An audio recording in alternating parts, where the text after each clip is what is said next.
Hey, everybody, welcome to Cars with Cocktails, a show where we talk about cars and get drunk.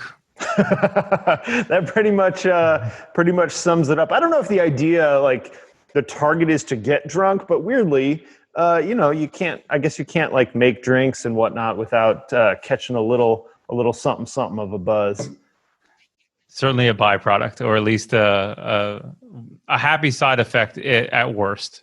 Indeed. So today we have something that came recommended from a bartender friend of mine, good friend of mine, called a vodka fizz. And I'm going to just go ahead and admit that I think we're going to both actually end up omitting one ingredient, probably one of my most favorite smelling herbs, and that is basil because, well, I'm just out of basil and that's the way the cookie's crumbling. I agree. I'm also fresh out of basil. So what this is 1.5 ounces of vodka. I am bringing back the goose. The goose is loose on this episode. 1.5 ounces of vodka, a half ounce of lemon juice, and I knew it had lemon in it, but I didn't read like the how-to, so I just sliced my lemon.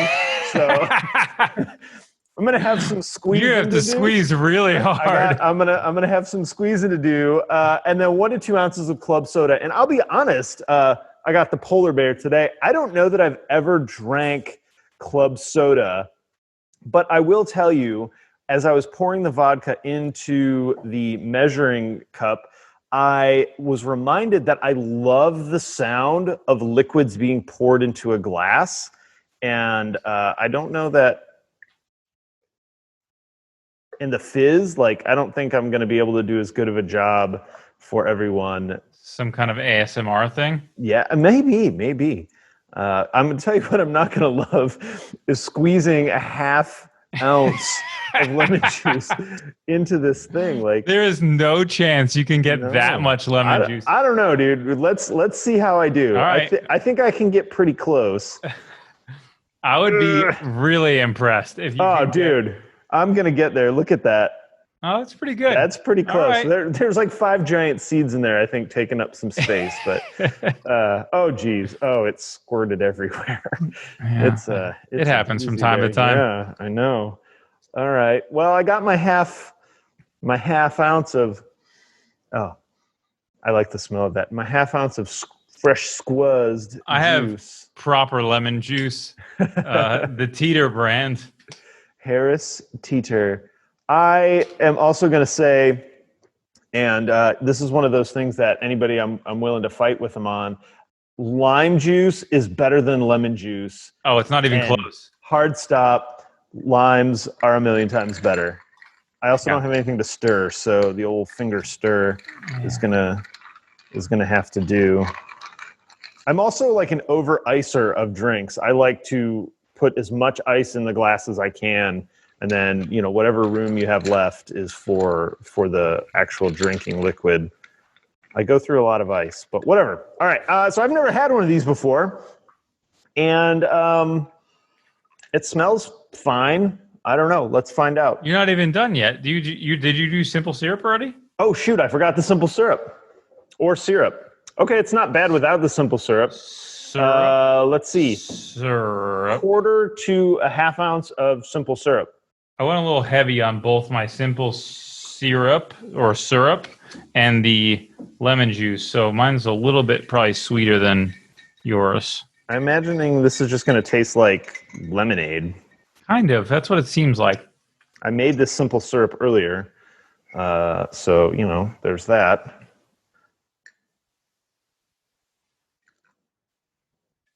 That was far less dramatic than I was hoping for. I'm going to take my first sip and... So this tastes a lot like lemonade. I don't know if that's the desired result, but that's what I get of it. Like a fizzy lemonade kind of deal? Yes. It's called a vodka fizz, so that would, I guess, kind of make sense. Yeah. To me, it was very straight up lemonade. And granted, I went a little heavier on the lemon juice than I intended and a little bit heavier on the simple syrup than intended.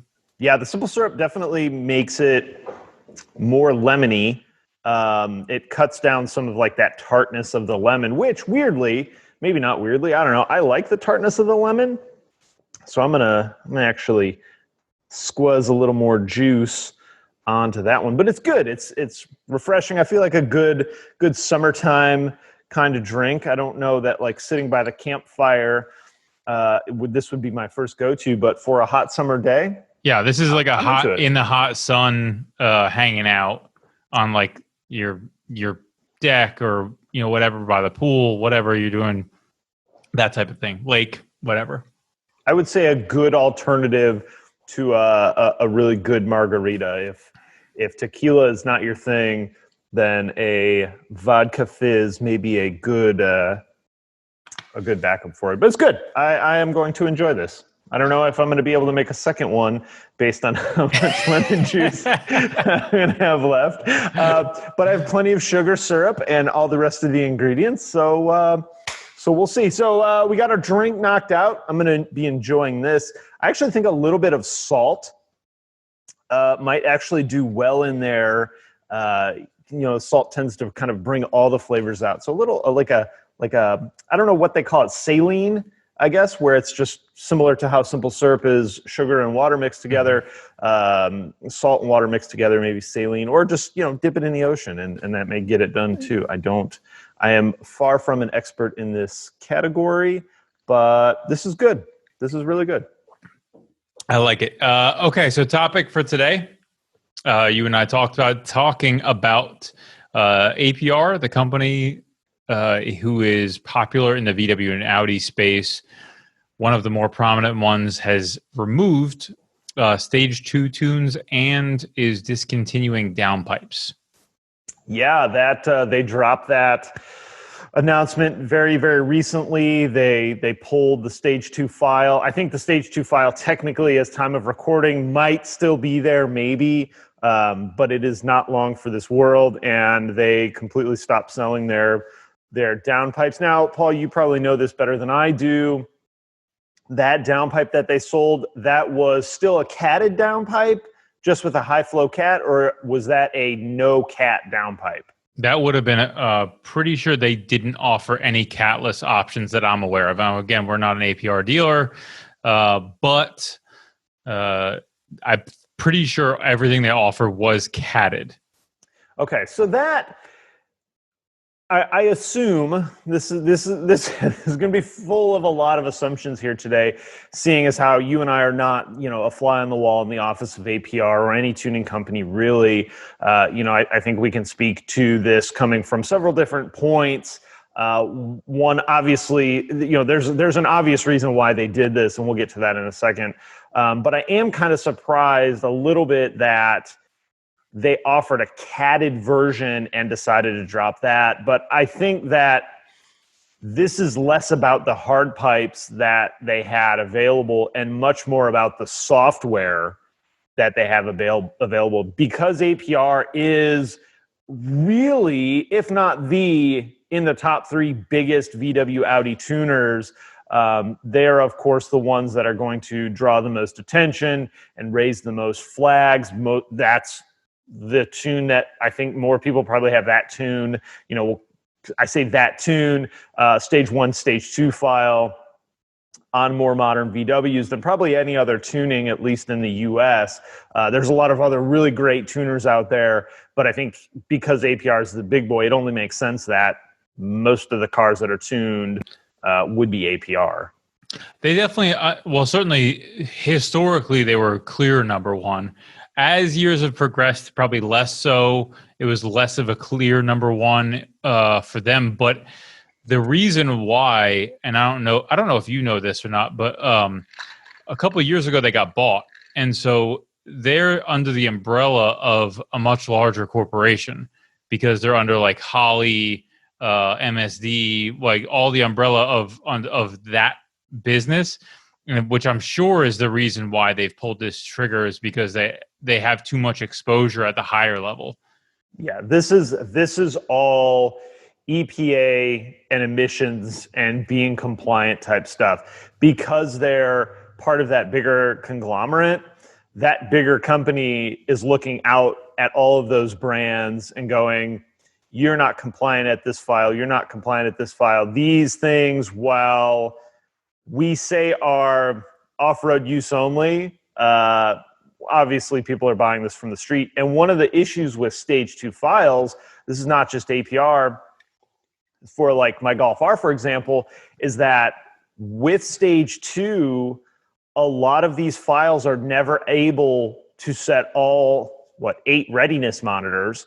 Right. Therefore, some cars that are tuned are never able to pass the state inspection. In North Carolina, if your car's more than a few years old, part of our state inspection in emissions counties is hooking up to the OBD, checking readiness monitors, and with a lot of these stage 2 softwares, those 2 last monitors, the CAT, and I think there's usually one other one, I don't remember what it is, are never able to set.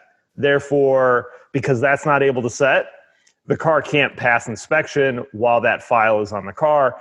And it only takes 1 or 2 of the right, or I guess wrong people to have that issue complain to the state before that triggers investigations and all kinds of research into what they're really doing with this software. Well, yes, possibly, but I don't think that's actually what was going on. Although, the big no-no for sure is have it to auto set readiness, right? That's the big no-no, is for them to have it just, you erase the check engine light, immediately all the readiness codes are set. But do you know about all the diesel truck stuff that happened a few years back? Oh yeah, I mean, they find hundreds of thousands of dollars to diesel deleting companies doing their dirty diesel deletes, and rolling coal is such a cool thing, but they're cutting all these really high-end, expensive emissions components off the cars, bragging about it, right, and getting in trouble for it. I mean, let's face it, if you just did it and nobody talked about it, I don't know that anybody would really send out the dogs to figure out what's going on. But because we brag about it and talk about it, that raises flags. Yeah, I mean, I recall, and I didn't realize this until I looked into it maybe, I don't know, 6 months to a year ago, but I saw a guy who had a YouTube channel with like just modding a diesel truck, and it was a small channel. I think it was like, maybe 10,000 subs or something like that. And the EPA actually came after him personally. Really? Yeah. So even like that, I mean, is it maybe not a felony, but it's a pretty big dollar fine. It's a big deal. I think it's 25 grand or something like that. He made a video series talking about what he had gone through, which is what I had caught wind of. And I was, it was interesting just because of, it makes sense when they're going after these larger companies, because they're trying to, make an example of them so that people don't continue. But a small creator, who was just a guy who was an enthusiast who modded his diesel truck. Now, granted, he still did DPF delete and whatever else he did, I don't really know. But they went after him directly. Now, the result of that, again, I didn't really follow super closely, so I don't know if he actually incurred fines. I know there was threats of fines to him personally. That, man, that's crazy. And, I wouldn't be surprised if he did get some kind of fine. I also would be equally not surprised if it's just like, hey, you need to quit talking about this stuff. It'd be interesting to see if those videos still lived on his channel, or as if part of like an agreement or an arrangement, he pulled those videos from YouTube. Because, yeah, I mean, ever since VW and a whole bunch of other companies kind of got their dick in the dirt with the diesel emission stuff, I think that even was probably part of the catalyst for the next stages of the crackdown. And it seems funny to me that in this current climate, that would really be something that everybody's worried about. However, it's something people are worried about. So, I don't.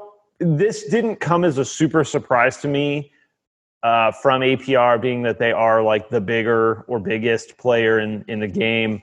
I was kind of surprised about the downpipe, but that may be part of, okay, we're not going to sell anything stage 2, right? Since the downpipe is kind of one of those required components of a stage 2 what we in the VW Audi community refer to as stage 2, especially on MQB cars. That is one of the required components. So we're not going to sell the required hard part for this, and we're not going to sell the software for this. If you're going to do this, APR is not going to be part of your modification process. Yeah, I assume, and I don't know this for sure, but I assume it was probably more of a customer service decision. That was something along the lines of, why are we going to sell a downpipe that we know is going to become a problem if we can't even sell the accompanying software with it, right?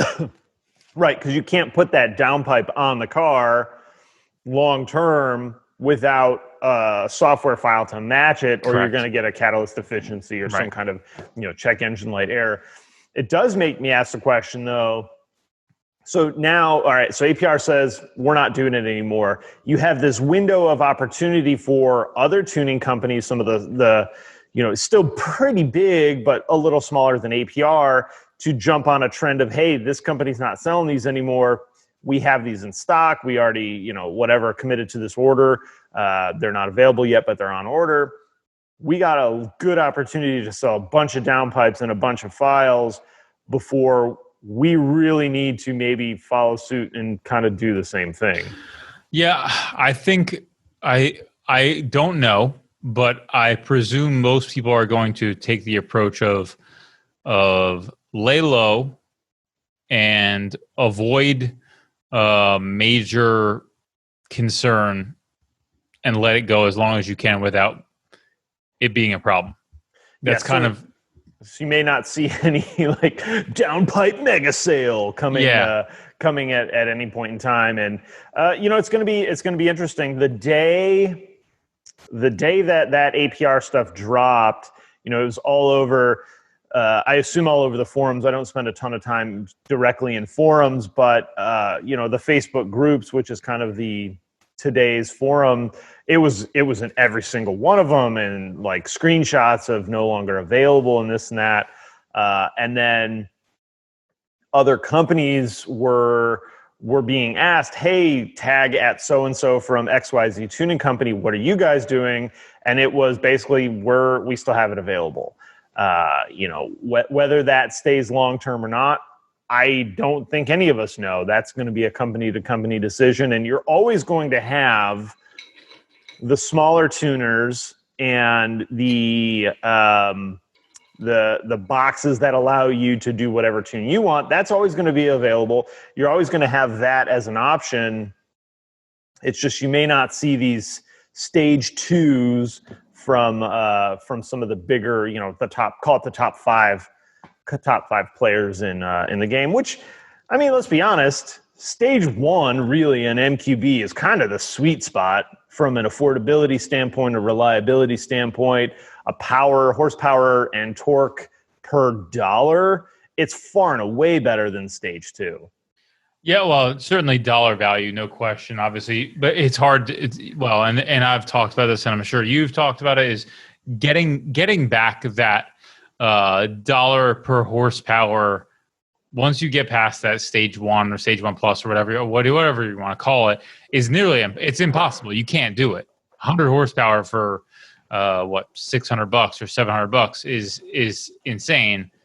And frankly, this is the first car in our world that was possible.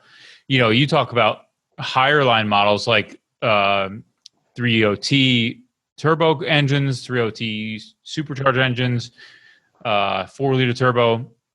They get big power numbers, but you're talking about much more expensive tunes. Right, and bigger engines and twin turbo setups, and I think the stage 1 3-liter diesel tune, no hard parts, purely software, is like 80 wheel horsepower. It's insane. I may or may not have a tuner box for my diesel Touareg. I can tell you I won't be doing any kind of emissions deletes. I just don't think it's worth. Well, obviously, it's not worth the fine. Hint, EPA, don't come after me. Don't come after me. I'm not doing it. But in all honesty, I really have no plans on doing anything that route. Everything that I do on these cars is either carb compliant, 50 state compliant, or it's for off-road use only, closed course, professional driver. So, I don't worry too terribly much about that kind of stuff. But it makes me wonder on stage 1 files, what's going to happen with those? Are we going to maintain just that normal status quo of our stage 1 file is always going to be our stage 1 file? Are we going to then see the stage 1 file pushed a little harder to have, for example, APR stage 1 is XYZ horsepower at $800. Other tuning companies stage 2 horsepower is like 20 more, but it's 5 times the cost. That's where I wonder, like, what's APR going to do about stage 1 or anything? They may not do anything with it. Yeah, I don't know. I'm curious to see if they maybe come up with a middle tier, but they've also detuned some of their stuff. They went. I had heard they went backwards with some of their high torque files that they used to offer, and now they discontinued. I actually saw some speculation about people who were saying that the reason why they did this was because they were blowing up engines. So like, that's silly. It's a silly idea. That's not why they're doing this at all. This is 100% EPA related. Yeah, if they were blowing up engines, we would be hearing about that kind of thing daily, because there is a lot of cars that are stage 2 tuned from APR. And, today we have the platform that everybody has a pretty loud vocal voice. And when something negative happens like that, they use it. And so I think we'd be hearing about these engines. And, I'm also not surprised about APR detuning some of their stuff, because regardless of who your tuning company is, right? Whatever your favorite tuning company is, it's irrelevant really for this conversation. APR in almost every case has been first to market with their tune. And that's great. Not begrudging them at all for the resource that they invest in that to be that first to market, especially stage 1, like when MQB came out, first to market. What that says to me, though, I still have some green, a splotch of green drank from our last episode on my laptop, by the way. Sorry, it's like crusty green. Ugh, gross. I don't know how I didn't clean that off. But they're first to market, which to me says that some of the other tuners that maybe don't have the resource APR does, or don't put in the resource that APR does, either aren't doing as much testing, or they're doing longer term road testing. And if that's the case, then those cars that are early adopters of that tune tend to become rolling beta testers. And so it wouldn't surprise me at all that they targeted whatever horsepower, 600 horsepower, found out, at 600, we're okay, but maybe there's some question about longevity with turbochargers and things like that. Let's dial that back to 575. Now we got an ultra reliable car to deal with. Yeah, I mean, my read on them, and again, I don't have a lot of inside baseball on about anything at APR, but because they're first to market, my read is it's not really necessarily a resource thing, because if you look afterwards, they oftentimes revise their files a bunch of times, and they want to be first to market to capture as much market share, and then oftentimes they'll revise files after the fact. So my guess is they don't worry about ironing out things like drivability to its perfect state. They will make it as very good to where they find it to be an acceptable level, and then they'll just roll out software to try to be first to market. Right, which puts those early adopters as the rolling beta testers, and right. and them too. Like I assume that most tuning companies end up buying, a GTI, an MQB GTI, for example, or GLI or whatever, and using that as their testbed car to kind of iron out the issues. I'm trying to squeeze another half ounce of lemon juice out of not a half ounce of lemon. They end up both being rolling beta, right? Your company, your tuning company, and and the people that are those early adopters. Yeah, well, I think there's always a recency bias or a confirmation bias issue when it comes to problems, because as you've seen, a lot of people regular the same groups, and so you'll get a group of people, like for example, MQB stuff. That group has 20 plus thousand people in it. When people complain about a problem, to find a common person who has the same problem, you're talking about a very large sample size. I mean, let's just assume half the people there have MQBs. It's probably more than that, but that's 10,000 people. They don't sell that many a year. So the sample size you're getting is extremely high, and a disproportionate amount of people who A, modify their cars, and B, probably drive it like an asshole. So no doubt about that. So you're getting a sample size of people who are going to be harder on their car on average than basically everybody else, which means that you're going to be more likely to have problems. So, I had discussed, and I actually even contemplated making a full video on the crank walk problem that I saw being discussed ad nauseum. And I was like, someone has to say something about this, because this is becoming an everyday conversation.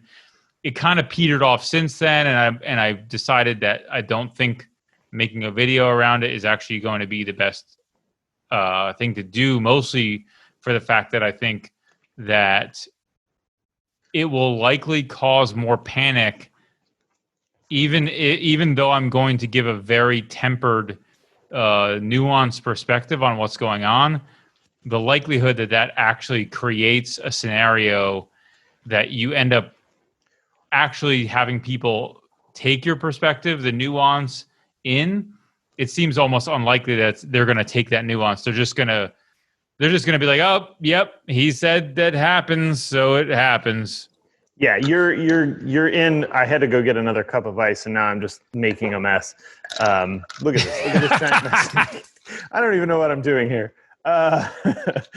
Where's the blooper reel? This is one of the downsides of filling your cup all the way with ice and then making a huge mess of yourself. I'm kind of with you, because I get asked about that topic all the time, and it's talked about in a manner. Jesus, Charles, you're making a damn mess. I love this so much. The floor's all wet. My pants are all wet. This is ridiculous.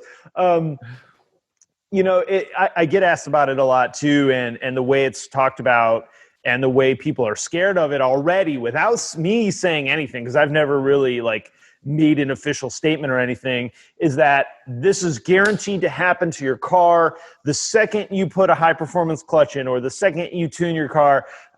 Your crankshaft is going to walk right out of the engine. And I think, if you pause a second from the fear and the panic, you realize there is a shitload of those cars running around, stock and modified, that don't have a problem, that'll never have a problem. Even high modified cars that are never going to have a problem. Flip side, yeah, it happens. I have seen more than one of these engines have enough crank walk that with a pry bar on the crank pulley, you can see it. You don't even need to put the dial indicator on it. You can see it moving excessively, like 5 millimeters, which is a ton of movement. 5 to 10 millimeters, ton of movement. If you do the video, you're doing one of two things. You're either completely denying that it's going to happen, even if you don't do that, or you're going to fearmonger people into not wanting to do something that they really are just looking for an excuse not to do or to do. And you're just in a no-win situation. And so I, like you, I actually think that is probably a good choice. You're not, coming on record with it. And I mean, look, it's happening. Cars are breaking. They break every day. Is crank walk an issue I'm concerned about? No. It's just like the R32. All the chiming chains for every R32 explode and the engine blows up. Not at all. Not even close. In fact, I shot a video today talking about all the common Mark IV R32 problems, and I had to mention it, because if I don't mention it, then, well, I forgot, the most important chronic problem on the car that ever existed. Sarcasm. But so I had to mention it, but I am very clear on the way I mentioned it. This is not a CCTA water pump or a CCTA engine oil leak or a CCTA timing chain problem. I was going to say CCTA. You're leaving out CCTA. Yeah, it's not a CCTA. Hard stop. So yeah, you're going to have these problems, but it's not nearly at the levels that some people want it to be, just so they're not in their own sadness. Look at how full this is. This is absurd. Yeah, it's going to be just good. To be clear, for clarification, you were not saying that crank walk happens every day. You were saying cars break every day, and as a general thing. Exactly. Yeah. See, even in this little conversation, it's easy to, and you and I know kind of what each other's talking about, I think pretty regular. It's easy to hear something different than it's being intended to be heard. And obviously if you have a bias, so how do you approach an issue like crank walk? The first thing you do is you search, is my car going to have crank walk? You hit enter. The first thing that pops up is a VW Vortex forum saying all Mark 7.5s have crank walk and they're going to blow up. By the way, the kid who posted that is 17 and he just bought a Mark 7. He doesn't know his ass from his elbow, and you're believing him because he has 17 posts and he said it. Yeah. And you know what? And then what makes it worse is the 6 other people that, within the last 2 years across the world that have had this problem see that right away. And they're like, yeah, mine did that too.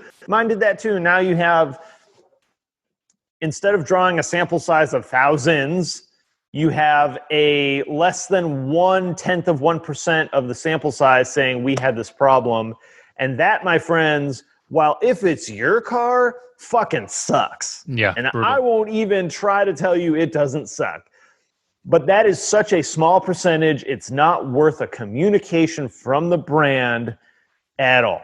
It's just a failure. Yeah, so I guess for me to put a bow on my take on that, what I decided to not make a video on was to basically say crank walk does appear to be a thing that is more likely to happen on an upgraded manual transmission. Not if you talk about a total statistical figure, it's not significant. It happens on DSG cars. It happens on stock engines, stock manuals. I took, for anybody who's not familiar, I took a poll of the entire MQB community, which was that 20,000 roughly group. And I want to say we have roughly around 2,000 to 2,500 participants, roughly. Off the top of my head, obviously it's been a long time since I did this. And I did the math. I did all the math to break it down to say the percentage of stock cars that participated versus modified ones and the ones that were versus the failures and all that bullshit, whatever. It was statistically more if you had a manual, but stock to stock, it was statistically more just owning a manual in general. And so are you then, because of you're scared of this crank walk, are you not going to buy a manual transmission just car? buy a DSG then. Yeah, but you're not going to do that because DSGs don't have a man pedal or some dumb shit like that. So you're going to buy what you want to buy anyway. Maybe that means you don't modify it right away. Maybe it means you do. I think we're both of the opinion that the day you decide to modify anything on a vehicle, you have now removed a big piece of engineering that went into that car and supplemented your own engineering, whether that's by paying to buy a part that has unknown engineering, or you decide to modify it yourself. Whatever. I'm cool with it. I like modified cars too. But once you take that step out and remove some of that engineering that the manufacturer did, you put yourself in the position to have a failure. And you can't be mad at the brand for that. Should you be able to tune a Mark 7 GTI with a manual transmission on a stage 1 file and not have the crankshaft walk out of the engine? I personally think that you should. That doesn't mean that's what you get, though, because what I think about that doesn't mean shit to Dick. Yeah, I will say the one thing that always bugged me, and still to this day does bother me, is people who modify their car and then have something like a water pump fail on an MQB engine or thermostat housing, really, and they have that fail, and then because they're tuned, they say we can't cover this under warranty, and it's like, get fucked. That shit has happened on fucking. You guys have done 12 water pumps this week. That's bullshit that you're not covering it for that person. Yeah, I totally agree. You know, you have to use some discretion when, as a dealer technician and as a dealership and a service department, you got to use some discretion. I mean, you can't come in with the mindset of you have done a modification to your car, so your warranty is now completely void. First of all, I think that's against the law. Second of all, it makes no damn sense. If this kid, so same kid that tuned his car, right? Just a tune, nothing else. You decline a water pump. Next car that rolls in with lowering springs on it or wider wheels or window tint, those are all modifications of the car. You're probably not going to deny their water pump replacement because they have window tint, right?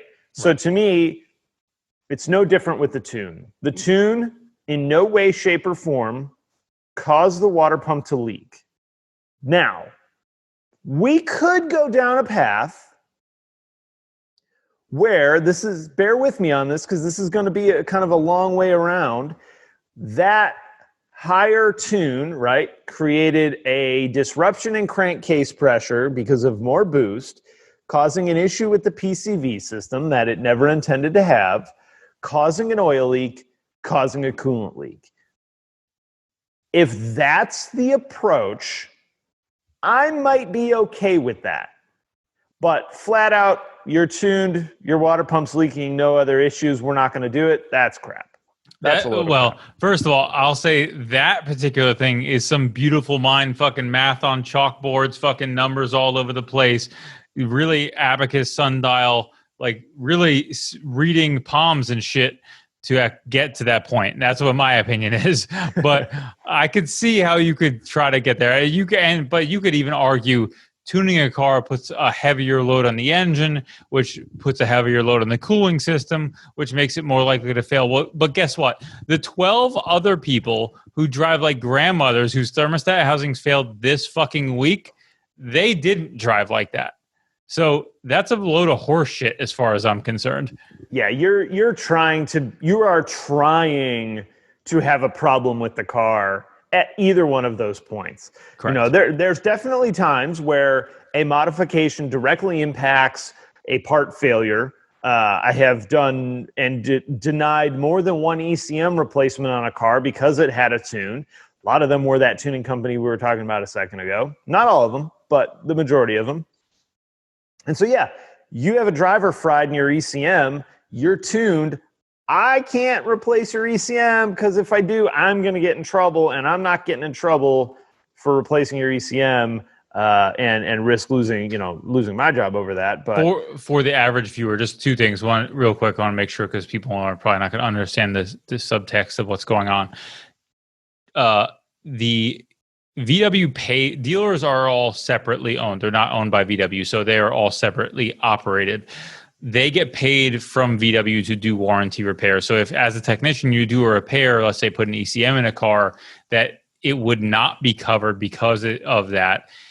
If you do that, it will get back flagged, which means it'll be charged back to the dealership, which means the dealership will eat, let's say, a $2,000 ECM. So that's a bad day for the technician if he does that and maybe a lost job. So aside from that, just curious, were those TSI cars by the chance? Yes. These would have been probably FSI cars. The majority of them were FSI cars. Are you sure? No. I think I'm willing to were bet. FSI, but I could be wrong on that one. I'm willing to bet they were early TSI cars, and here's why. And you probably don't know this because you were more in the dealer world at that point. But early TSI cars, ECMs were locked, and to unlock them, you would have to remove the ECU from the car, open it up, apply a specific tool to the ECM at specific points, and then run a program that would unlock the ECU. You'd have to then re-seal it, RTV it, and seal it, and then put it back in the car, and then it would allow you to flash the car.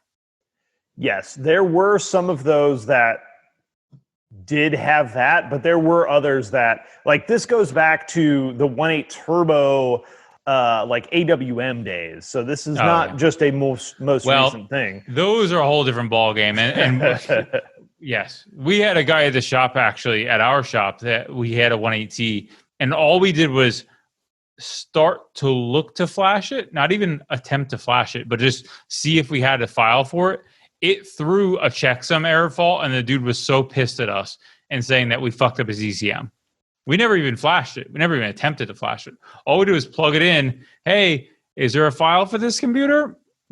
Nope. Checksum error. Nope. And blah, blah, yeah, blah. Exactly. It was not ideal. So anyway, yeah. So going back to our previous, well, I guess let me ask you this first of all: how is your very tall vodka fizz? It's good. I have made a giant mess of myself, and the area that I'm sitting in, my little station, is full of condensation. This is one reason why I prefer plastic cups to glass, because it doesn't get all over my area. The floor is sopping wet and probably going to be sticky from simple syrup lemon juice. It's not quite sticky yet. The chair I'm sitting on is wet. So yeah, all in all, it's a fucking party over here, dude. the chair is wet. That's amazing. So going back to the tuning side of things, where do you see that going personally in terms of, like, what do you see the future of tuning being? I think, we're going to still be in kind of the same boat that we're in now.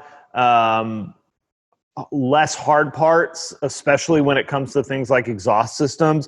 I'm just thinking another reason that we may be dealing with them dropping the hard parts is I don't know if that hard part is 50 state legal. If it's not 50 state legal and they are under the umbrella of companies like Holley, that may be another issue as well. This could go either way, right? It could be the software was the problem, and they dropped the hard part because, like you mentioned, it could be a customer service issue and confusing for the consumer. This could be that the hard part is not compliant and they were forced to drop the hard part. So if they're going to have to drop the hard part, you need the hard part for the software. It makes no sense to sell the software. This could go either way. One of the beautiful things about the aftermarket, it's like the thief is always one step ahead of the law. When the law changes something, the thief is smart and finds a way around that. So the tuners are always going to be able to find a way around that. And there's always going to be, I don't want to use the term like this underground tuning world, because I actually don't think for the most part it's really all that bad. There's always going to be this component of underground type tuning. Then there's going to be the above board type tuning like we're talking about with APR. There's going to be something. Always, unless the manufacturers completely figure out how to lock that ECM, which I don't think they can. They haven't been successful yet. There's always going to be some component available of tuning. What that's going to look like is ever changing, right? It used to be on a 1.8 turbo, old 1.8 turbo. If you wanted 300 horsepower, you were putting rods in it and rebuilding the engine. On a new GTI 2-liter, heck, on the new 1.8 turbos, you want that kind of power, it's a tune and a couple of bolt-ons and you're there. So cars are progressing. The software is getting better for them. The tunability is becoming better for them.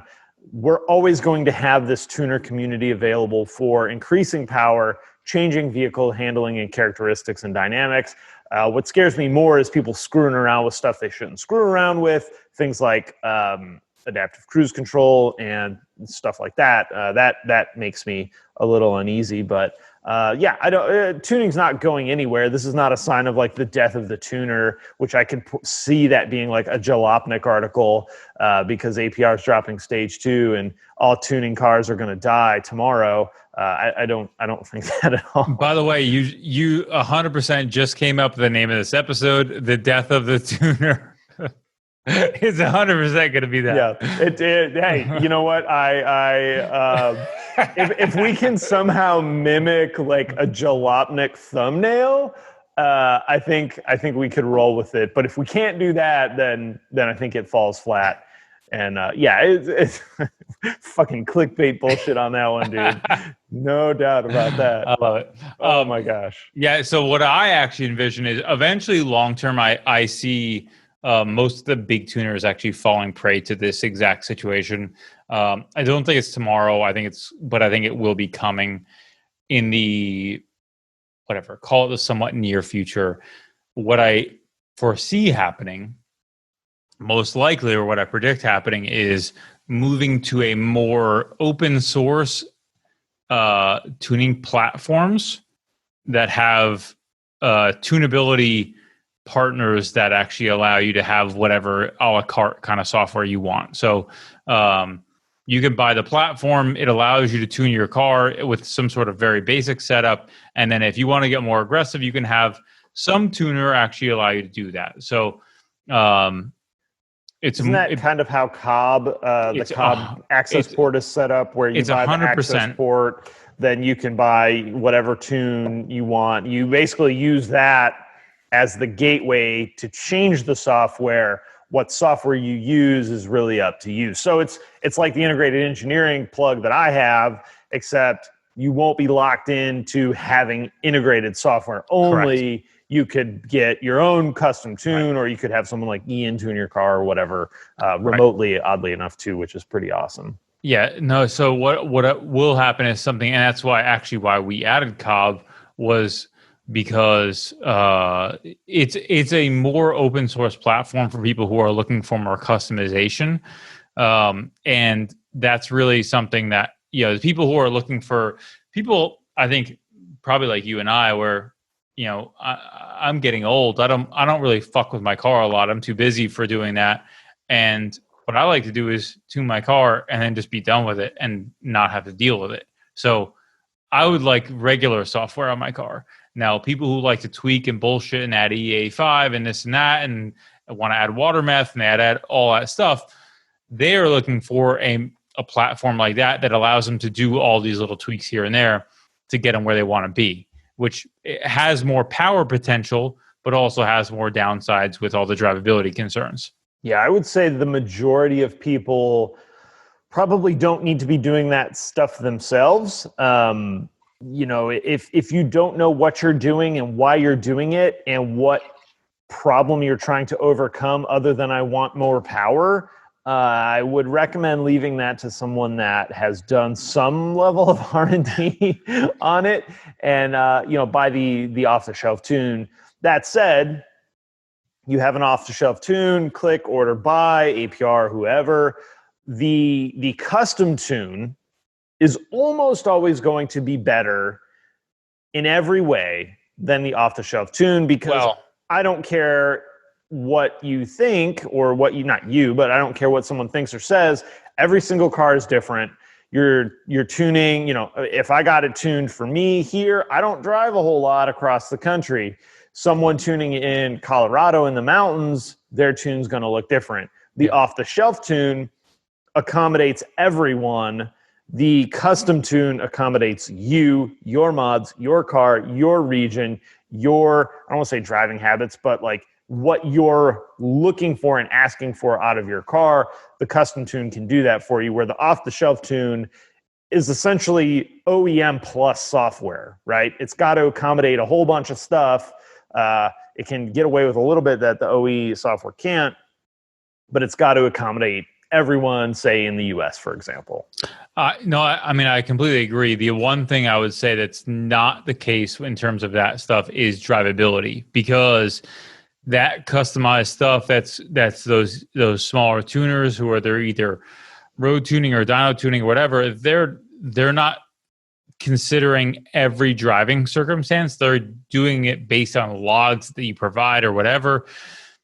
And there's a lot of back and forth that a lot of people aren't, frankly, a lot of people aren't prepared for that, because they're not aware of, oh, hey, to get this custom tune, I need to go back and forth with this tuner like 12 times and send data logs back and forth to get to where I want to be. Now, again, it's an opportunity, but it also comes at its own cost. Yeah, I am not a fan of running logs, just to be honest.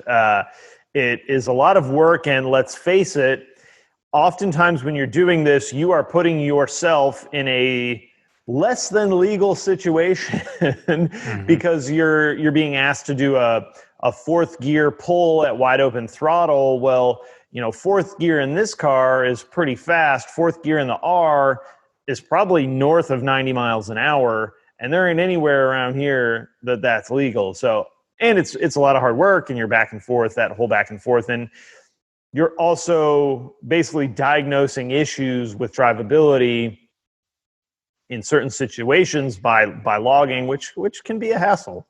I don't love it. It's not for everybody. If that's what you're into, awesome. But if you're not sure if you're prepared for that, you're probably not prepared for that. You also may be paying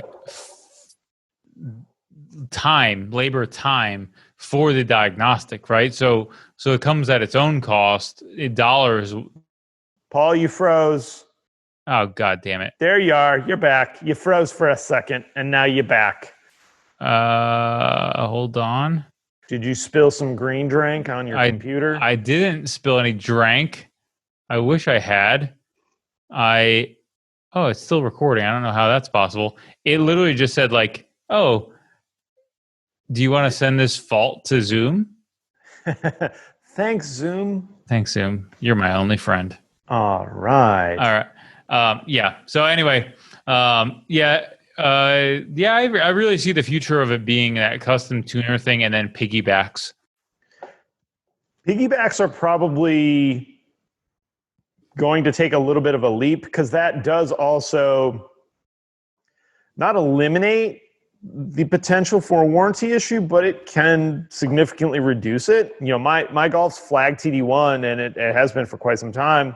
Having a piggyback that you can then remove and doesn't leave any trace of data of it being on there, unless you're really done with it, there's a lot of upside to that. There really, really is. You're not going to ever get that level that you would get by actually changing the software from a proper tune. But if you could get, 60% of the way there, for a lot of people, that's pretty damn good. And at what's one of those things cost? Like $400?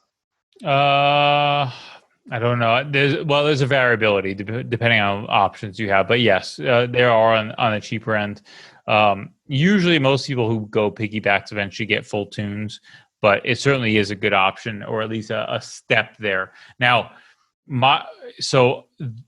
I suspect, and this is something that I had information about a long time ago, that I actually asked somebody who you and I both know. I'm obviously not going to say their name in front of everybody else, but I asked them if they were aware of flagging relating to piggybacks. They were, at the time, they seemed like they were kind of forthcoming. I'm not so sure how accurate the information they provided was, but I suspect at some point they will be privy to the idea of piggyback stuff, just like TD1, because it's not that hard for them to run some sort of basic testing and have it simulate what the sensor should do, and it doesn't feed them back right. Well, you also, in addition to that, you have the more modern cars especially are always connected to the mothership. So what happens when you put that piggyback on and you're paying for the, what the hell's the name of the service? that it reports back like a daily fault log and stuff like that. I didn't want to pay for it, so I can't remember what the hell it's called. I'm feeling really dumb that I can't remember what it's called. But anyway, if you have that service, it's sending information up to the mothership every day. Here's your vehicle health report. You would get like a weekly or a monthly health report for your car. Anytime the check engine light came on, anytime something was weird. What the hell is CarNet? That's what it's called. So sort of the old school OnStar kind of thing where it's reporting. And if it sees an overboost concern, maybe it doesn't even store or maybe it doesn't turn the check engine light on, but it stores a fault. It could easily send that overboost code or that over rev code up to the mothership going, hey, we had an over rev or an overboost of XYZ. This is out of parameter. This car has a problem. Oh, well, how can it store this much boost 3 times and then never have an overboost issue again? Okay, maybe that's a flag. Maybe not.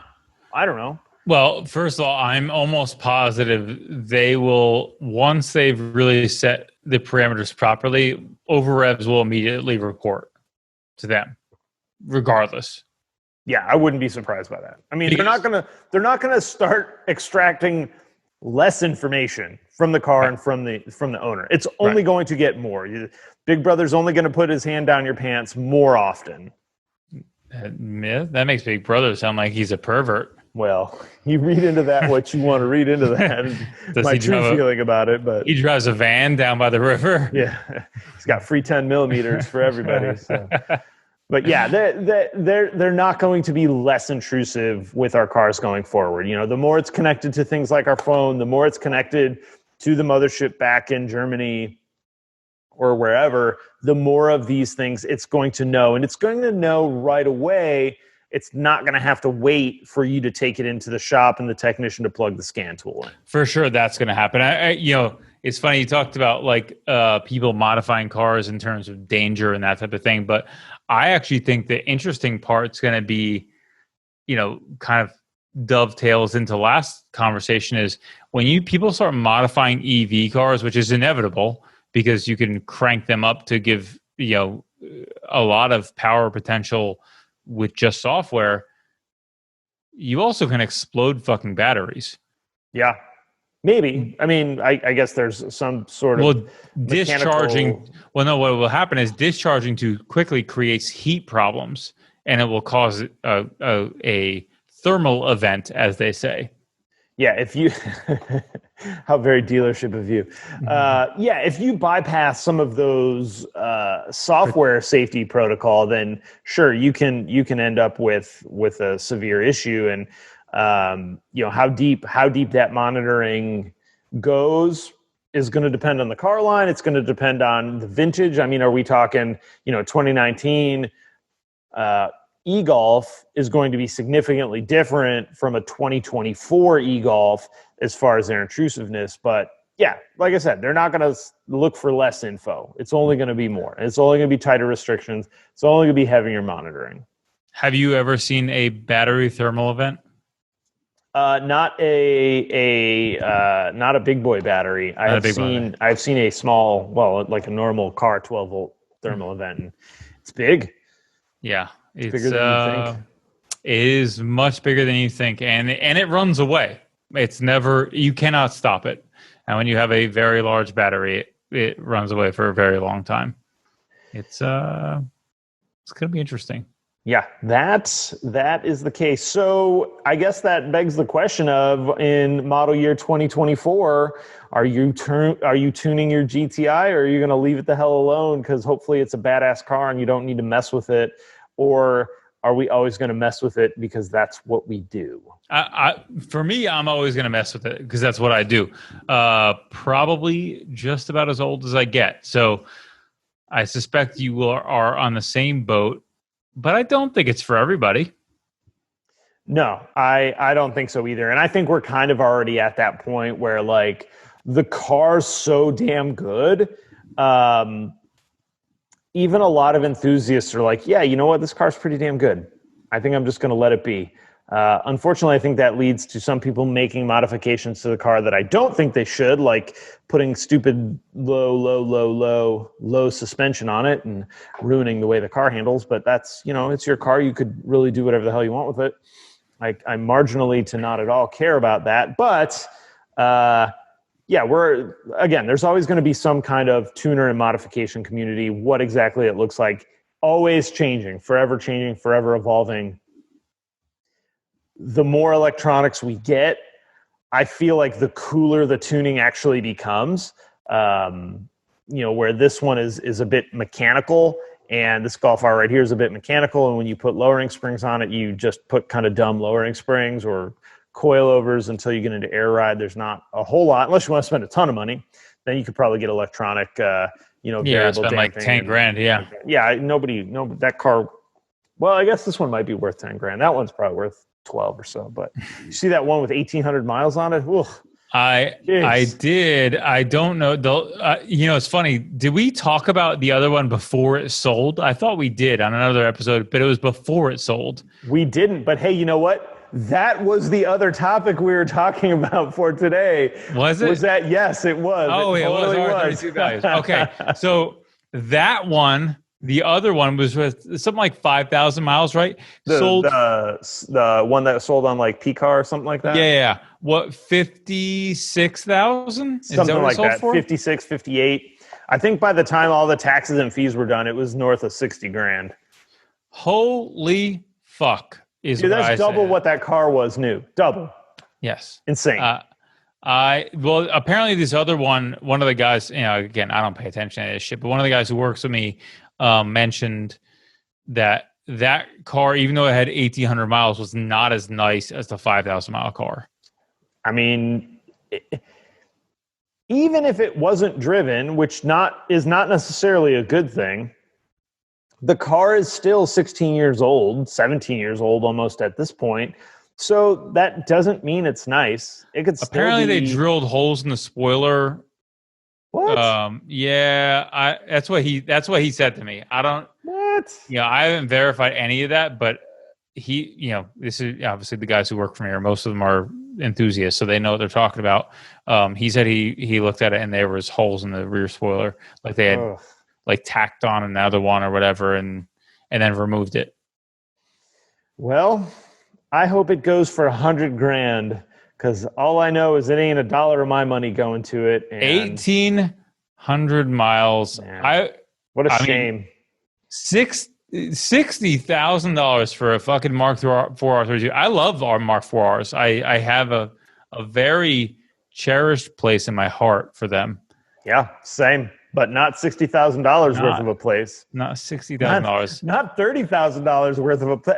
Dude, not $20,000 worth of a place, if I'm honest. For 60 grand, you're going to need 6 R32s in my heart for it to fill up all that space. There's a hell of a lot more other cars, better cars, faster cars, cooler cars, that when you hit 60 Gs, I would take over one of these. Again, yeah. I mean, look right here. This is a car that I have an affinity for. It was a car that when I first started at the dealer had just come out. I remember doing new car check-ins on them, probably a lot like you. Yeah. And I don't see the $60,000. I don't view the majority of cars as an investment. It's a gamble at best. These are limited. They're always going to have some kind of value, but dude, not 60 grand. I'm sorry. Honestly, I think the average person, if you think of cars as an investment, you're doing it wrong. Yeah. Now, there are people that are able to have cars as an investment, but it ain't me. They're probably rare. Not you. They're rare. They're unique cars. They're very expensive. And frankly, you're buying at the right time, and it's always a gamble. You're frankly better off if you're talking about taking a moonshot. You're better off making a smart choice on something like real estate or literally anything else. You buy fucking gold right now. Buy gold stocks right now because the economy is about to fucking take a shit and gold's going to skyrocket. Do that. Don't do that. Don't buy a goddamn R32. Yeah, that's a way better investment. And the people that are buying them now, I feel like are buying them at the stupidest time because this is clearly the highest value these ever been. And if I remember right, it was like 3, 4, 5 years ago. The values were trash. I mean, you could get a nice R32 for like $7,000. This right now, just bold prediction right now. It's being documented right in this camera right here. This is the highest the R32 will ever be valued, right? This moment. I think there are maybe 10 in the world that might continue to appreciate in value. But yeah, beyond that, I think we have seen right now the peak of the market. There may be a couple more hidden gems that go for a high amount. Some of the normal ones are probably still going to hold a value that is significantly higher than any Mark IV. Because look, if we were talking about any other Mark IV, oh my God, $3,000 would be high. Oh, dude. I mean, unless it's like the really limited rare, the 337s, the 20th GLIs, they're garbage. They're not worth any damn thing. A $2,000 Mark IV is like, yeah, I didn't get a great deal, but I got a car that runs. Because half the shit in the interior, if nothing else, is falling apart and going to need to be replaced. So I almost feel like we had this weird artificial inflation of the Mark IV R32. I don't want to say that I'm partly responsible for that, but I feel like I might be partly responsible for that when I got this blue one and kind of rebrought the car back up to created some nostalgia for the mainstream. Sure. But yeah, dude, I love them. I'll tell you, we have a customer here who spent quite a bit of money at our shop who spent quite a bit of money buying a low mileage R32. It's like 55,000, I think, something like that. And I had to sit in it one time to pull it in the shop, and it gave me nostalgia just sitting in the seat because I love those goddamn Mark IV R32 seats. I love them. Yeah, it's one of the best seats and best steering wheels that VW has ever had, but it's also not like, it's a great car, but it's also not anything exceptional, really. I mean, it's no nicer than the TT other than it's like cool hatchback and there's more room for it. You buy a TT, same platform, same powertrain for a third of the damn price. I don't know. Half the price, maybe. I mean, performance-wise, yes, but overall vehicle feel, I would say no. I don't know. Maybe not. But even at $15,000, if you just had like unlimited cars to pick from at $15,000, there's probably 20 other cars that are better suited for whatever you want to do with it. A specific task. Yeah. Well, I think it's mostly a nostalgia thing, right? I don't think anybody does it purely based on performance. In reality, and this is something that only recently became true. This goes more in the realm of VW and Audi specific enthusiasts, but until the Mark VII, just straight up, there were so many better cars performance-wise on the market for dollar that a GTI or some variation didn't make any sense. I mean, you think about the Mark V R32 against a fucking STI. It's an embarrassment. It wasn't even close. Are you saying the STI is like from a performance standpoint is better? Yeah, but have you ever driven a damn STI? It's like driving a damn rattle box. They're awful. It's a rattle box. It's horrible. Don't get me wrong. I'm not saying I would rather own one. I'm just saying if you talk about it, if you look at it on a piece of paper, you go to fucking Road and Track and you read all the goddamn bullshit, whatever, blah, blah, blah, stats, G-pad, fucking lap time, 0 to 60, whatever. It's like STI wins every one, except for when you go to drive it and you're like, oh, wow, this thing feels like shit.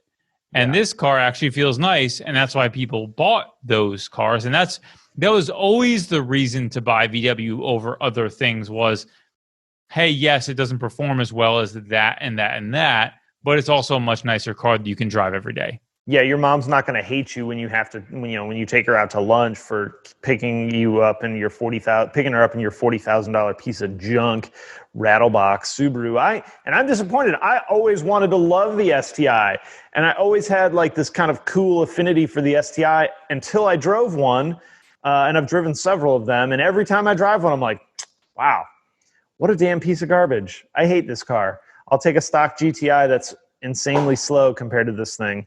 The Mark 7's great. The MQB platform is great. I hope it continues to be great. I would take a Mark 7 MQB car over a 5. I don't care for the Mark 5 pretty much at all. The 6 is considerably better, but even still, it lacks a lot of technology. I mean, it's as much a Mark 6 as is a Mark 5 Plus, but the Mark 7 is far and away a really great car.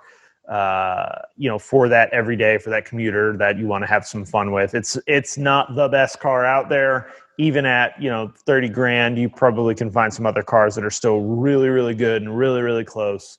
But for the VW Audi world, I think it's a pretty damn great car. Yeah. Yeah. Well, I think that may wrap this week. What do you think?